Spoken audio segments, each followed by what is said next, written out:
सबूत होंगे, जहां जांच होगी, जांच में अभी हमारे सामने ओमर शीट आ रही है, वीडियो आ रहा है हमारे सामने, जो अखबार में की जो कटिंग आ रही है कि उन्होंने व्हाट्सएप किया, वो चीजें आ रही है, लेकिन वो चीजें नहीं आ रही कि पेपर कहां कहां तक पहुंचा है, कौन कौन लिप्त है, कहां का ये प्रसार हुआ, कितने, क्योंकि ये सारी चीज एसओजी जांच करेगी कि वास्तव में ये इतना फैला है, तभी वो भर्ती रद्द हो पाएगी। इसके लिए सरकार के और एसओजी निष्पक्ष जांच करे, उस पर दबाव बने, उसके लिए ही हम 20 तारीख को इकट्ठा हो रहे हैं। साथियों, कुछ लोग आपको गुमराह करेंगे, नहीं उपेंद्र यादव रद्द की मांग नहीं कर रहा, उपेंद्र यादव रद्द के लिए नहीं कह रहा। अरे अभी रद्द के लिए तब जांच तो उनको करना पड़ेगा, हमारे पास 3 के अलावा चौथा क्या सबूत है, क्योंकि उनको कड़ी से कड़ी जोड़नी पड़ेगी।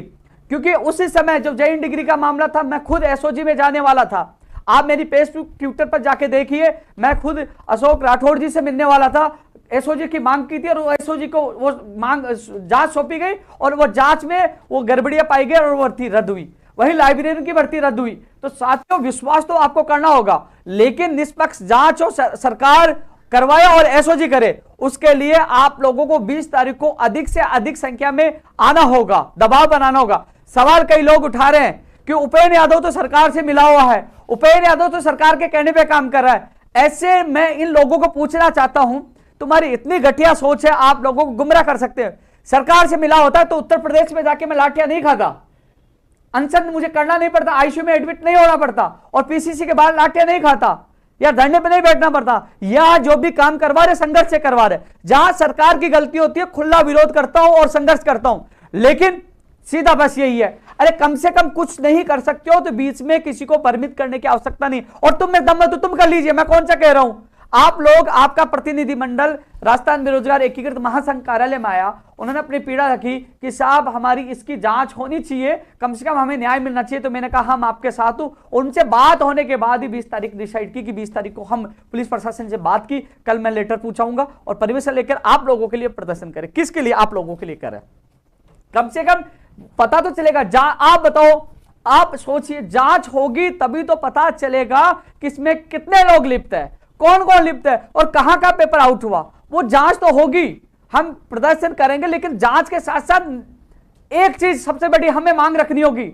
सुन लीजिए, जो सबसे बड़ी मांग है कि जब तक एसओजी की जांच नहीं हो जाती, जब तक एसआई भर्ती 2021 का परिणाम जारी नहीं किया जाए, सुन लीजिए, यह सबसे बड़ी मांग है, परिणाम जारी नहीं किया जाए, परिणाम पे रोक रहे जब तक एसओजी की जांच नहीं हो जाए। और यदि तुम लोग हजारों की संख्या में आप लोग आते हो, वहां बात रखते हो, अरे मेरी आवश्यकता नहीं, आप खुद भी उतर जाइए। लोकतंत्र में भीड़ तंत्र की बड़ी आवश्यकता है। मुझे आप समझते हो कि नहीं, आप लोग आए तो मैं आपकी बात उठा रहा हूं, लेकिन लोकतंत्र आप भीड़ के साथ उतरोगे तो कहने कि सरकार पर एसओजी भी दबाव होगा, और एसओजी कि उनको पता है कि जो हजारों की भीड़ इसलिए उतरी है कि कहीं ना कहीं गड़बड़ी है, तो वो निष्पक्ष जांच करेगी। और निष्पक्ष जांच जिस प्रकार जैन डिग्री का भी हुआ रहा, उस समय भी लोग प्रदर्शन कर रहे थे, उस समय मैं एसओजी में जाके आया था, एसओजी को जान दी कि विश्वास तो हम लोगों को करना पड़ेगा, लेकिन उसके लिए लोकतंत्र में दबाव भी बनाना पड़ेगा।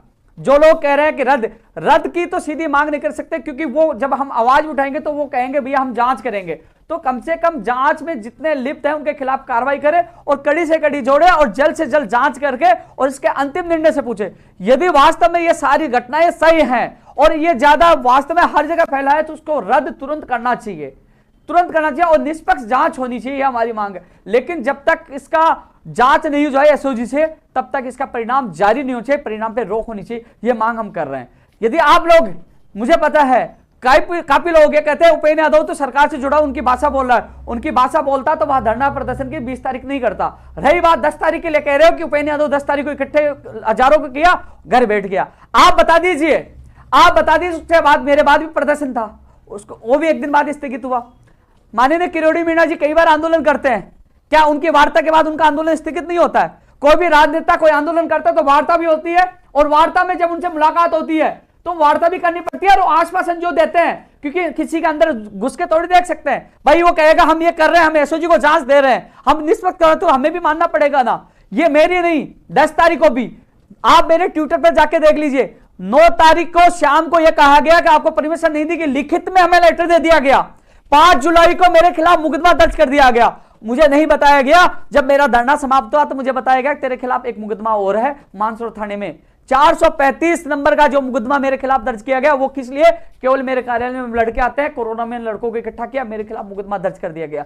वो भी रणनीति के तहत मुकदमा दर्ज किया गया कि 10 तारीख को मैं नहीं हटता हूं तो कहीं ना कहीं एक मुकदमा वो दर्ज करेंगे और जैसे वो जमानत लेगा दूसरे मुकदमे में अंदर डाल देंगे, 1-2 महीने के लिए उपेंद्र यादव को फिट कर देंगे। लेकिन 10 तारीख को हटने का केवल एक ही कारण था कि आपने देखा कि माननीय सांसद किरोड़ी जी पीछे हट गए थे कोरोना की वजह से, और कोरोना की वजह से क्योंकि किसी बेरोजगार की मैं मुकदमा दर्ज कराना नहीं चाहता था। और वहां जो अधिकतर लोग आए थे, फर्स्ट ग्रेड के लोग आए थे, वो कह रहे कि रीट की तैयारी कर रहे हैं। कई ऐसे लोग थे जो जाने वाले थे, क्योंकि सारी परिस्थितियां देखने के बाद ही हमने निर्णय लिया कि कोरोना महामारी है, मुकदमा दर्ज मेरे हो जाए, एक नहीं 1000 मुकदमा दर्ज हो जाए, मैं पीछे नहीं हटूंगा। लेकिन किसी बेरोजगार का मुकदमा दर्ज नहीं हो, क्योंकि कोरोना का बहाना उनके पास था। इसलिए सर्वसम्मति से बात होने के बाद और वार्ता में जैसे रीट 2016 का भी काम हुआ और कुछ काम अब 21 तारीख को भी मीटिंग है विभाग, पहले शिक्षा विभाग की मीटिंग 15 तारीख को हुई है और हमारे जो मांग पत्र हमने दिया था, और 21 तारीख को फिर मेडिकल चिकित्सा विभाग की भर्तियों की मीटिंग है।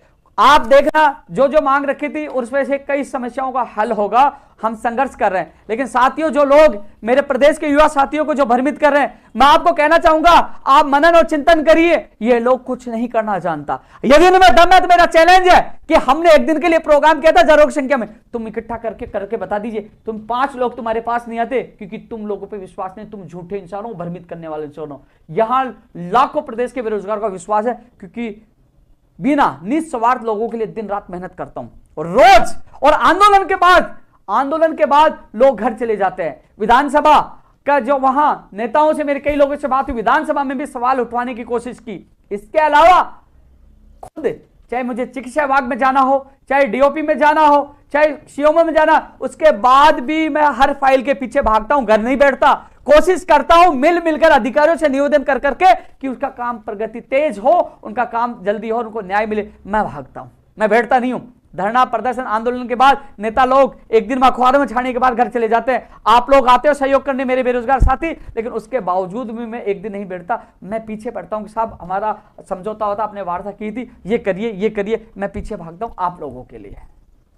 लेकिन जो आपको परमिट कर आइए बैठिए, मैं दम दो, चैलेंज दे रहा हूं, बैठिए, लेकिन वो नहीं बैठेंगे। वो केवल कमियां निकालना जानते कि उपेंद्र यादव ने 10 तारीख को बुलाया और वापस भेज दिया। ये नहीं देखते कि कोरोना में जो गृह विभाग के एक आदेश जारी हुआ था, 9 तारीख को शाम को लिखित में पकड़ा दिया था कि नहीं आपको निकालने देंगे। ये नहीं देखते कि अगले में कलेजा था, 9 तारीख को मना करने के बावजूद भी वह 3000 लोग इकट्ठे हुए और किसी के मुकदमा दर्ज नहीं होने दिया, सरकार तक आवाज बुलंद की। जब बड़े बड़े नेताओं के आप आंदोलन नहीं देखते हो, वो एक दिन केवल वो आंदोलन का यही है कि सरकार तक दबाव बनाया जाए कि वो प्रक्रिया तेज हो।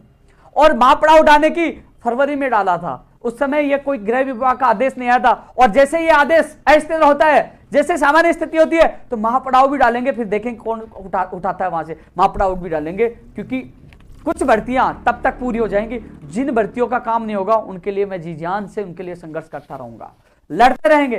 कानून बनाने की सख्त आवश्यकता है। बाहरी राज्यों का कोटा समाप्त हो, राजस्थान के बेरोजगार को प्राथमिकता मिले, इंटरव्यू प्रथा समाप्त हो, और जो तमाम भर्तियों को लेकर जो लंबित है, नई भर्तियों की हम मांग कर रहे हैं, उनको लेकर हम संघर्ष करें। साथियों, अभी शिक्षा मंत्री से मेरी मुलाकात हुई थी, उसमें आपने देखा होगा शिक्षा विभाग में 19,000 पदों पर first grade second grade PTI भर्ती की घोषणा हो। शिक्षा मंत्री का बयान भी आया, लगातार कोशिश कर रहा हूं कि जल्द से जल्द इन पदों का वर्गीकरण हो, भर्तियों की घोषणा हो और इस प्रकार कैलेंडर जारी हो कि बेरोजगार अपनी तैयारी अच्छी तरीके से कर सके।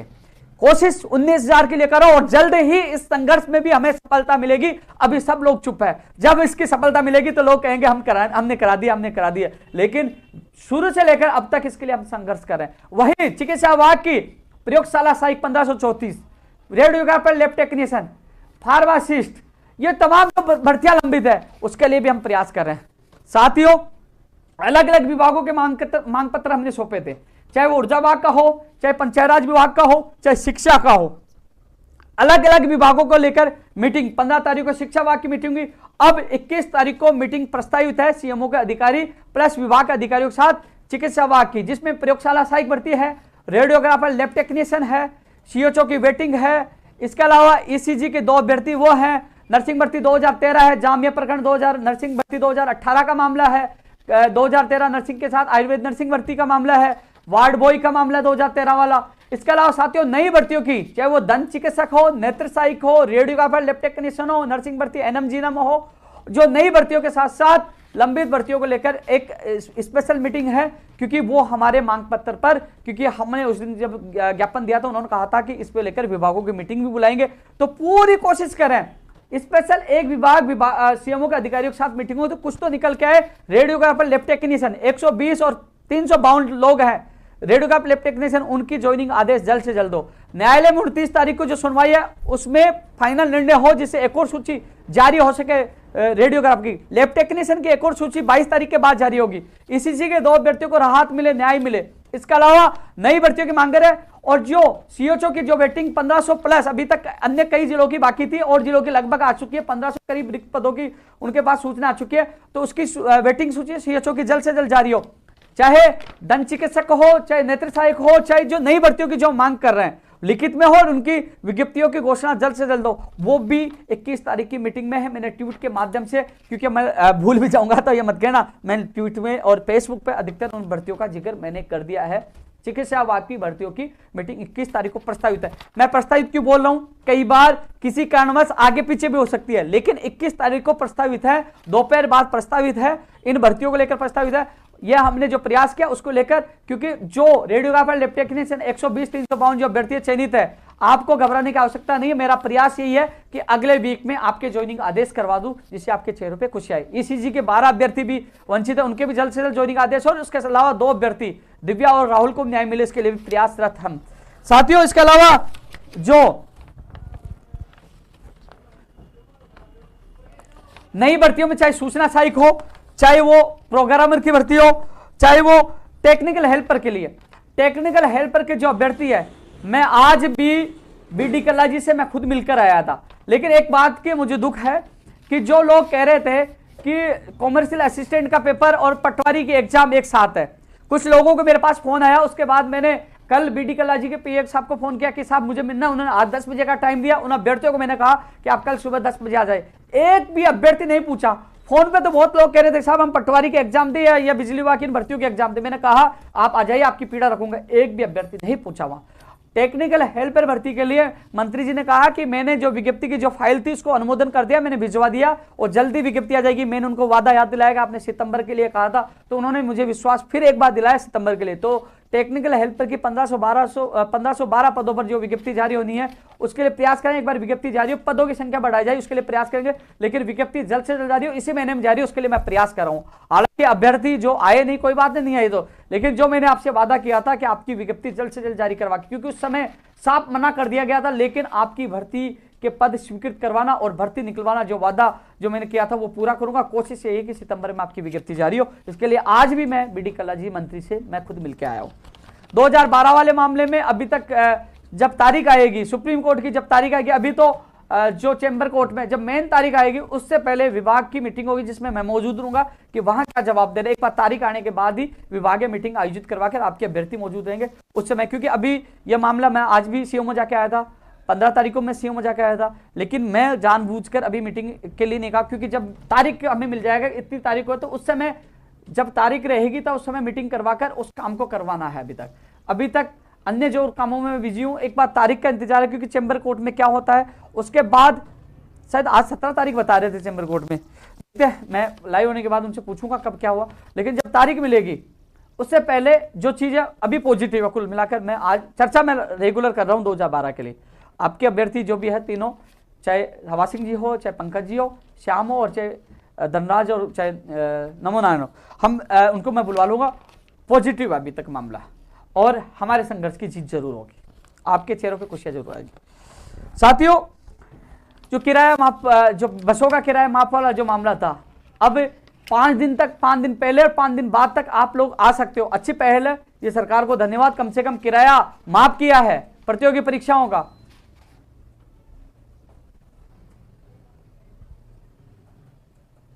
नहीं, प्रवेश पत्र डाल दिए, वो तो इसके रीट के प्रवेश पत्र के लिए मुझे रविंद्र ने बताया कि डाल दिए।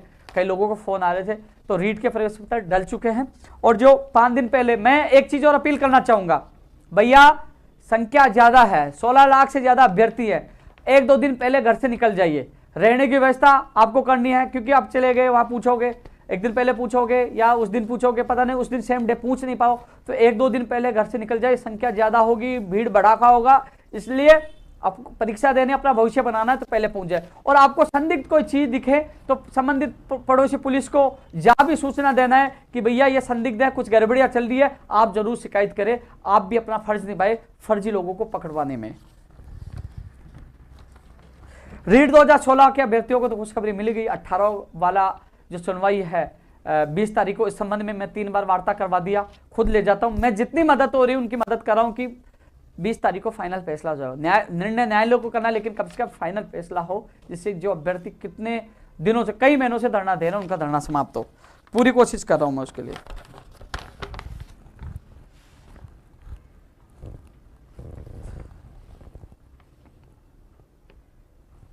सेकंड ग्रेड भर्ती 2018 के अभ्यर्थी 15 तारीख को हम करीब शाम को मुलाकात हमारी निदेशक महोदय जी से शिक्षा संकुल में हुए थे। अभ्यर्थी 7 मौजूद थे और निदेशक महोदय जी ने कहा था कि जल्द आपको खुशखबरी मिल जाएगी। उन्होंने 21 तारीख बोला, जबकि पहले ही आज उनके मंडल आवंटन के जो परिपत्र के लिंक ओपन हो गया है और जल्दी ही उनको ज्वाइनिंग मिल जाएगी। अब मंडल आवंटन के लिए जो पत्र लिंक ओपन हो गया है, तो ये अच्छी खबर है। धन्यवाद मैं निदेशक महोदय जी को। अभ्यर्थी जो 7 आए थे, 7 ले जाकर उनकी वार्ता करवाई और उनके सामने परिणाम है। 2016 वाला मामला की जो फाइल है जो डीओपी में है, आज गया था, आज मुलाकात नहीं हो पाई। मैं सोमवार को जाकर डीओपी सेक्रेटरी साहब से मिलकर इस फाइल को 2016 सेकंड ग्रेड की मैं निकलवाने की कोशिश करूंगा। कंप्यूटर भर्ती का कंप्यूटर अनुदेशक भर्ती का सिलेबस एससीएस साहब के पास ये फाइल है, अंतिम स्टेज पे, यानी कि निदेशक महोदय जी बीकानेर की तरफ से सिलेबस की जो फाइल है वो यहाँ शिक्षा विभाग में एससीएस पीके गोयल जी के पास है। उनसे सोमवार को मिलकर इसको जल्द से जल्द सिलेबस जारी करवाने की कोशिश है। सोमवार को उनसे मैं मुलाकात करूंगा कि जल्द से जल्द कंप्यूटर अनुदेशक भर्ती का सिलेबस जारी हो। पंचायत राज जैन भर्ती के लिए स्पेशल मैंने वीडियो डाला था, नए नियमों को हरी झंडी मिले। मैं प्रयास कर रहा हूँ नए नियम बना के, जिससे ये भर्ती की आपकी विज्ञप्ति जारी हो। और आप लोगों को मैंने कहा था कि आपके अभ्यर्थी मुझसे आके मिले, जिससे हम स्पेशल इसके लिए कुछ कर सके, लेकिन अभी तक कोई नहीं आया। मिल लीजिए, इसके लिए स्पेशल हम सब मिलकर रणनीति बनाकर जल्द से जल्द विज्ञप्ति निकलवाने का प्रयास करेंगे। परिचालक भर्ती 2010-11 साथियों, परिचालक भर्ती में करीब 212 के लोग नहीं आए थे, उनको एक और मौका दिया गया है, क्योंकि कोर्ट में भर्ती नहीं अटके। पुरानी भर्ती थी 461 अभ्यर्थियों की, कुछ लोग नहीं आए तो उनको एक बार और 10 दिन का मौका दिया गया है। ऐसे में उसके बाद अंतिम मौका, उसके बाद इनके नियुक्ति के आदेश जारी हो जाएंगे। अधिकारियों का कहना था कि पुरानी भर्ती है, हमने जब नोटिस दिया तो कई लोग, कई घरों के एड्रेस चेंज होंगे, कई को मोबाइल नंबर चेंज होंगे, उन तक नहीं पहुंचा होगा, इसलिए एक और मौका दिया, भर्ती कोर्ट में नहीं अटके। तो इसलिए ज्वाइनिंग जैसे ही इनकी अवधि खत्म होगी, इन जो जिन लोगों का सहमति असहमति मिल जाएगी, उन लोगों की ज्वाइनिंग आदेश हो जाएंगे। पंचायत राज एलडीसी भर्ती 2013, इस विभाग की भी मीटिंग जल्द होगी। शिक्षा की हो चुकी है, मेडिकल की 21 तारीख को प्रस्तावित है। उसके बाद आपकी भर्ती को लेकर जो पंचायत राज की, उनको लेकर के पंचायत राज जैन भी है, पंचायत राज एलडीसी भी है, तो इसकी मीटिंगों की कोशिश ये रहेगी जल्द से जल्द आपका कैलेंडर जारी हो।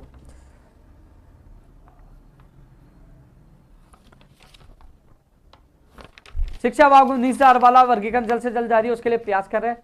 साथियों, एक चीज और मैं बताना चाहूंगा, जो तमाम लोग मेरा वीडियो देखते हैं, बाद में देखते हैं, कई लोग लाइव देखते हैं, ट्विटर पे मैं अपडेट डालता हूँ, यूट्यूब पे डालता हूँ। यूट्यूब पे 1 लाख सब्सक्राइबर हो चुके हैं और ट्विटर पे करीब 3,88,000 लोग सब्सक्राइबर है। फेसबुक पे भी 1 लाख होने वाले हैं। मैं तमाम मेरे जो लोग जुड़े हुए हैं उनसे यही कहना चाहूँगा, जो लोग कमेंट कर रहे हैं, जिनकी आईडी आप चेक करिए, ये केवल कई लोग गुमराह कर रहे हैं, जो लोग भद्दी टिप्पणियां कर रहे हैं। मैं डरने वाला नहीं हूं, क्योंकि सच के लिए लड़ता हूं। क्योंकि जब बेरोजगारों पर, युवाओं पर संकट आता है तो मैं साथ खड़ा रहता हूं। और आप इतना विश्वास दिला दो एसआई भर्ती 2016 के अभ्यर्थियों को, क्योंकि एसओजी की जांच हो, एसओजी के अधिकारियों से हम मिलेंगे और लगातार उनके संपर्क में रहेंगे। और ये लोग ये कह दिए कि वास्तव में गड़बड़ी हुई है, क्योंकि एसओजी के अभ्यर्थी, उनके भी परिवार में कोई ना कोई सदस्य होता है, और हम मिलकर इस लड़ाई को लड़ेंगे। एसओजी के सदस्यों ने जांच में यह कह दिया कि इसमें वास्तव में फर्जीवाड़ा हुआ है, वास्तव में पेपर ज्यादा फैला है, लीक हुआ है। तो साथियों, मैं आप लोगों से वादा कर रहा हूं, ये वीडियो रखना, मैं किसी भी हालत में पीछे नहीं हटूंगा, चाहे पूरी कांग्रेस सरकार के खिलाफ मोर्चा खोलना पड़े, क्योंकि मैं किसी पार्टी विशेष का व्यक्ति नहीं हूं, मैं युवा बेरोजगारों का हूं। लेकिन उससे पहले यह जांच होना अनिवार्य है कि पेपर कहां कहां पहुंचा, कौन कौन लिप्त है, कैसे गया, ये चीज अपन को सबके सामने आना चाहिए। क्योंकि हम आवाज उठा रहे हैं, तो कब से एसओजी के पास भी मामला जाएगा, तो वो जांच करेगा, तभी तो पता चलेगा। तो ये चीज सबके सामने आनी चाहिए। तो जांच पहले प्राथमिकता है, और जब तक परिणाम जारी नहीं किया जाए, जब तक जांच नहीं हो जाए। 26 तारीख को इसी को लेकर, लेकिन इस पे कानून बने, क्योंकि आज नीट में हुआ, फिर एसआई में हुआ, और भर्तियों में होगा, इसलिए कानून सख्त से सख्त बने तमाम भर्तियों के अभ्यर्थियों से, चाहे वो पटवारी की तैयारी कर रहे हैं, चाहे रीट की तैयारी कर रहे हैं। 20 तारीख को सुबह 10 बजे शहीद स्मारक पर एक बार जरूर पूछे, क्योंकि खुलासा के साथ कानून जल्द से जल्द बनना चाहिए, जिससे किसी बेरोजगार के सपनों के साथ कुठारघात नहीं हो। एक बार मैं फेसबुक पर जरूर मैं कमेंट देख लेता हूं, किसी को जवाब देना है तो मैं देने की कोशिश करूंगा।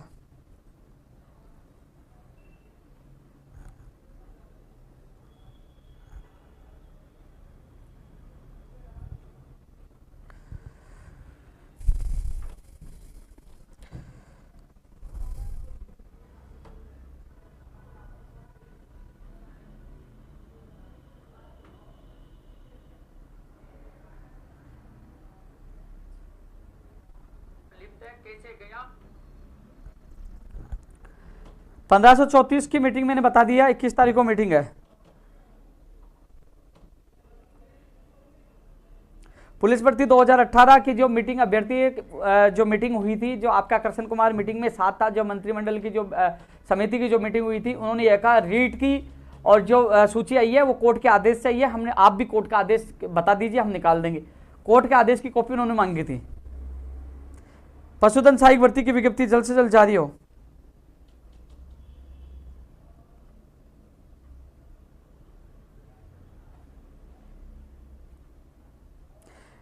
सुरेंद्र सिंह जी, फर्स्ट ग्रेड की विज्ञप्ति जल्द से जल्द जारी कराने की घोषणा कराने की मैं पूरी कोशिश कर रहा हूं, पीटीआई के लिए पूरी कोशिश कर रहा हूं।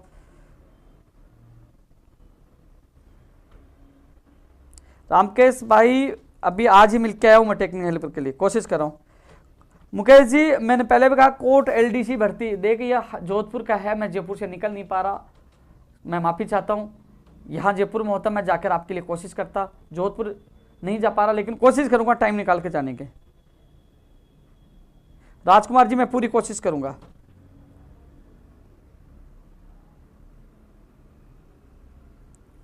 एक चीज़, कमेंट तो लंबे चल रहे हैं, मैं एक चीज़ और लास्ट में आप लोगों को कहना चाहूँगा। साथियों, सवाल उठाना आसान है।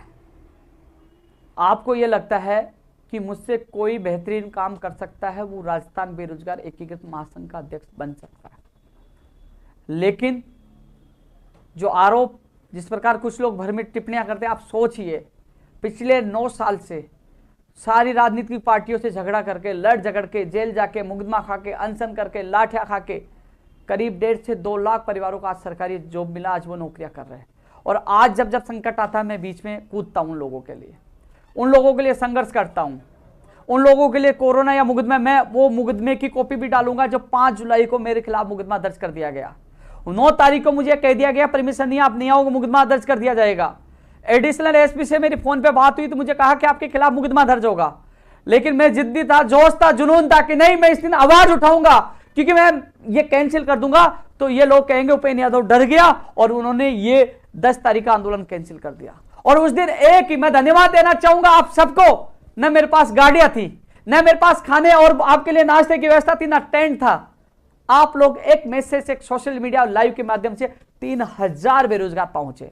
अरे मेरे पास बसें और गाड़ियां होती तो कम से कम लाखों की संख्या आज भी जयपुर में इकट्ठा कर सकता हूं, लेकिन मेरे पास वो पैसा नहीं है।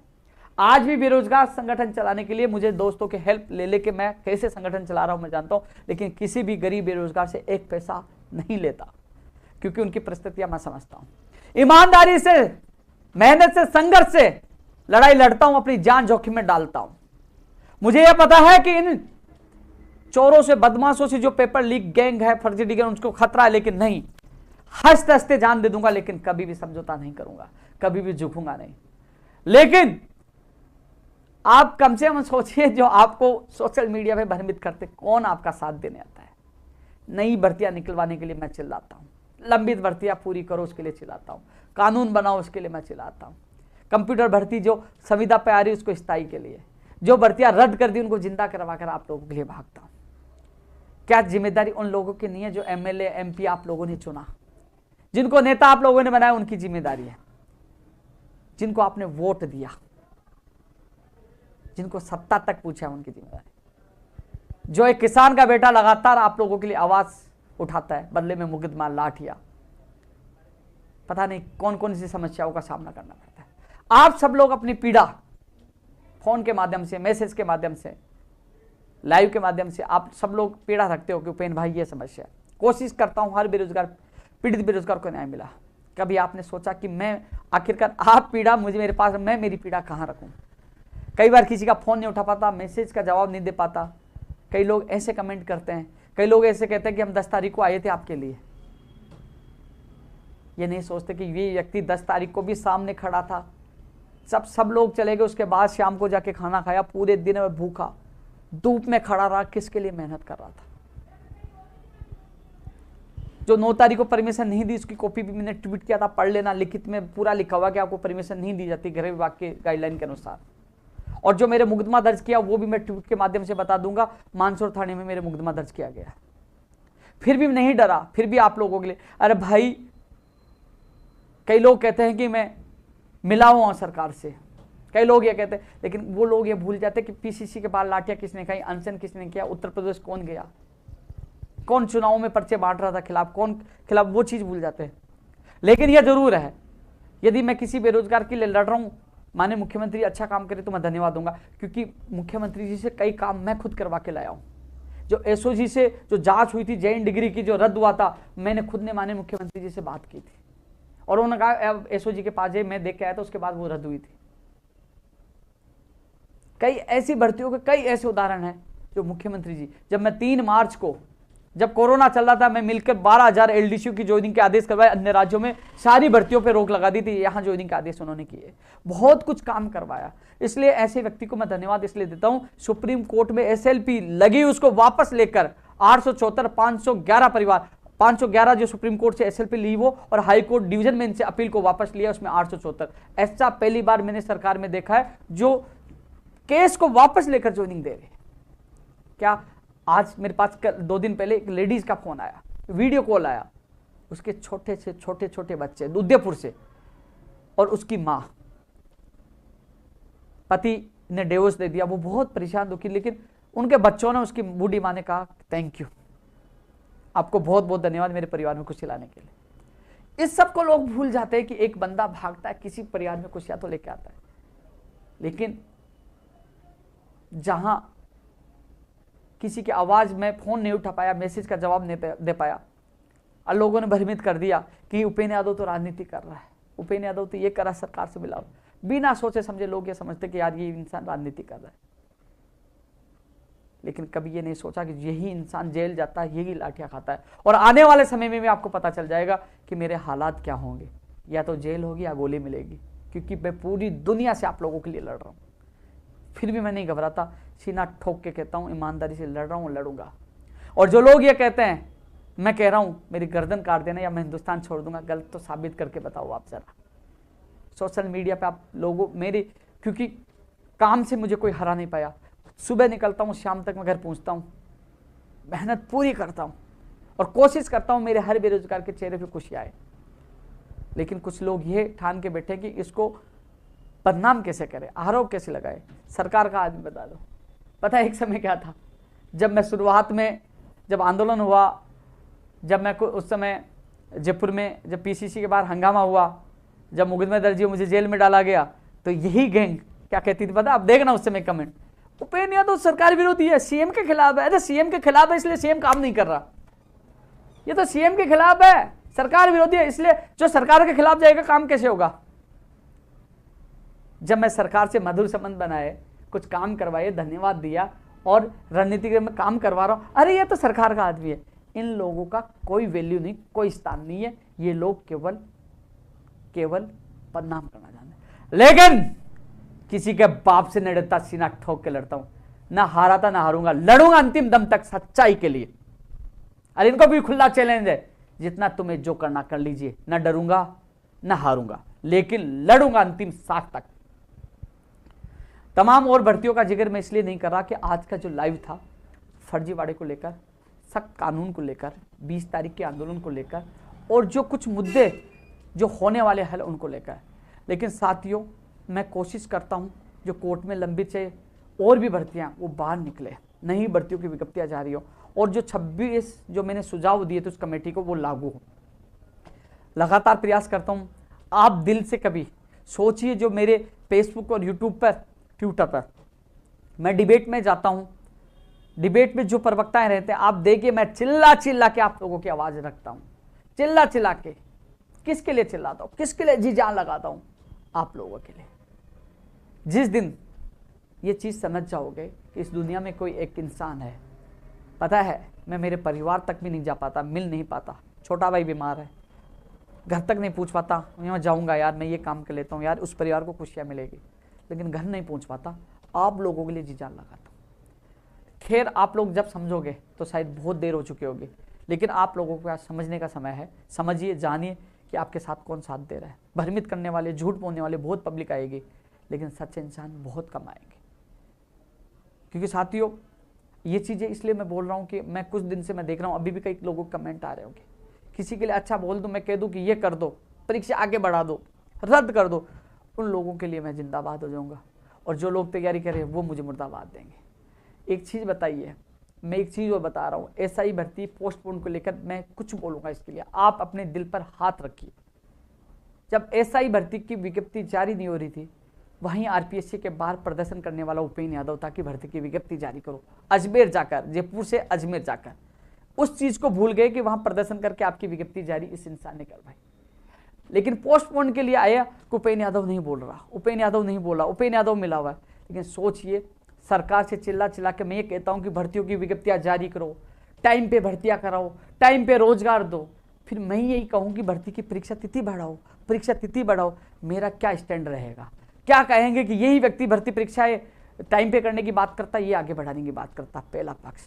दूसरा पक्ष, मैं एसआई का पक्ष लेता तो वहीं रीट वाले कह रहे थे हमारी परीक्षा तिथि बढ़ाओ, कृषि परीक्षक वाले कहते, और पीटीआई पटवारी वाले भी कहने लगे कि हमारी तिथि आगे बढ़ाओ। एक भर्ती के लिए बोलने का मतलब सारी भर्तियों के लिए बोलने के लिए। एक का साथ देता, सारे लोग खिलाफ होते, देखो साहब आपने उसका साथ दे दिया, हमारा नहीं दिया। यही हालात स्कूल व्याख्याता भर्ती 2018 में होते। मैं नहीं गया था, इसलिए न मैंने किसी की खिलाफत की, कि मैंने ये भी नहीं कहा एसआई के लिए कि आप परीक्षा मत बढ़ाओ, मैंने कुछ नहीं बोला। मैं इस पे मेरा था, मैं न्यूट्रल था, मैं किसी के पक्ष में नहीं था, क्योंकि मेरा स्टैंड मैंने साफ कर दिया था। हाँ ये जरूर है, आप लोगों से एक सबसे बड़ी गलती हुई, आप चाहते हैं मेरे पास भी आते, और आप सब सबसे पहले जिस दिन 3 दिन की जो परीक्षा तिथि की घोषणा हुई तो आप इसका विरोध करते, सड़कों पर उतरते, मैं साथ नहीं देता तो आप कहते कि उपेंद्र यादव आपने साथ नहीं दिया। उस दिन मैं आपके साथ सड़कों पर होता, वो बाजी मांगती।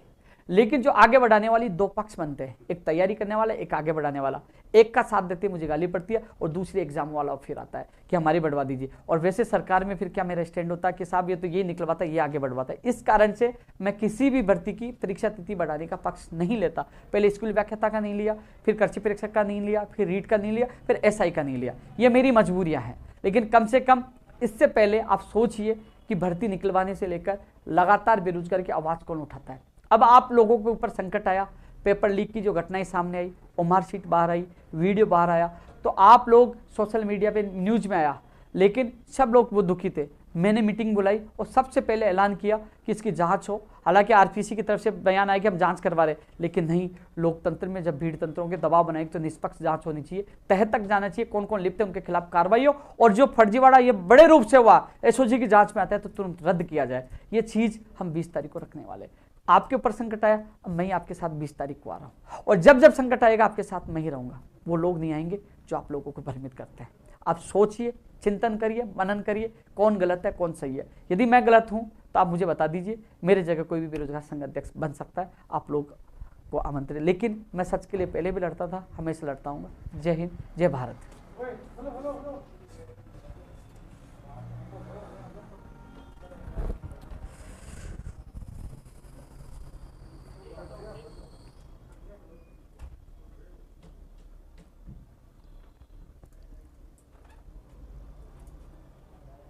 स्कूल लेक्चर और गवर्नमेंट टीचर ने आधार कार्ड, फोटो कार्ड छाट कर बनाए फर्जी डॉक्यूमेंट, डमी कैंडिडेट को बिठा के करा रहे थे नकल, 20 लाख में डील, 8 गिरफ्तार। सच मैं बताऊं, सच है, यूं मैं आपको कह रहा हूं, जाग जाओ। मेरी बात आपको याद आएगी, शायद इन लोगों को बचाने वाले भी बड़े बड़े नेताओं के हाथ होंगे। कानून क्यों नहीं बन रहा? क्यों ये लोग डमी कैंडिडेट बैठते हैं? क्यों पेपर लीक हो जाता? क्यों सेंटर पर गड़बड़ियाँ होती है? क्या आप अपने भविष्य के लिए लाखों की संख्या वीट वालों से कह रहा हूं, जयपुर में तमाम लोगों को 20 तारीख को एक दिन के लिए पूछिए, आप केवल एक दिन के लिए आप अपना भविष्य बचा सकते हो। फिर 20 तारीख को आप मत कहना भाई साथ दो ये क्या हो गया, मत कहना, क्योंकि मैं भी थक चुका हूं आपको जगह जगह के। 10 तारीख को भी जगह आ रहा था, 10 को भी मैं चिल्ला रहा था कि आप जयपुर में थे, 2 घंटे के लिए भी निकल के हजारों की संख्या में वहां आ जाते, 10-20 हजार लोग इकट्ठे हो जाते, सरकार को झुकना पड़ता कि वास्तव में सख्त कानून की आवश्यकता है, बेरोजगार पीड़ित है, आक्रोश है, दुखी है। जब आपकी संख्या होगी तो कहीं ना कहीं इस लोकतंत्र में सरकार को भी मांग माननी पड़ेगी। अभी भी समय है, 20 तारीख को आइए, घर से निकलोगे, मैं आप लोग आइए, मैं आपका पूरा साथ दूंगा, लेकिन घर से आपको निकलना पड़ेगा, आपका भविष्य का सवाल है।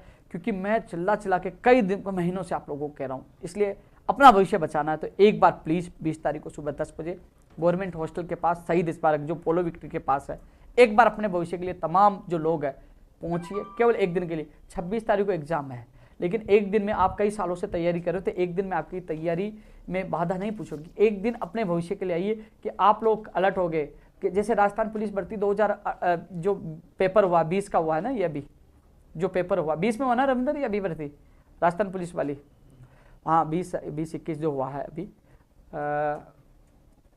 उसमें बिल्कुल सख्ताई बरती गई थी। बायोमेट्रिक भी लागू होना चाहिए, वीडियोग्राफी होनी चाहिए, कई चीज़ें ये होनी चाहिए। मैंने ट्वीट के माध्यम से भी कुछ सुझाव दिए। ये आप लोग थोड़ा प्रेशर बनाओगे तो कहीं ना कहीं सब राजनीतिक पार्टियां सब लोग आपके साथ आएंगे, ये कानून बन पाएगा, ये सख्ताई हो पाएगी और आपका भविष्य बच पाएगा। मैं आपसे यही निवेदन करना चाहूँगा। अलविदा।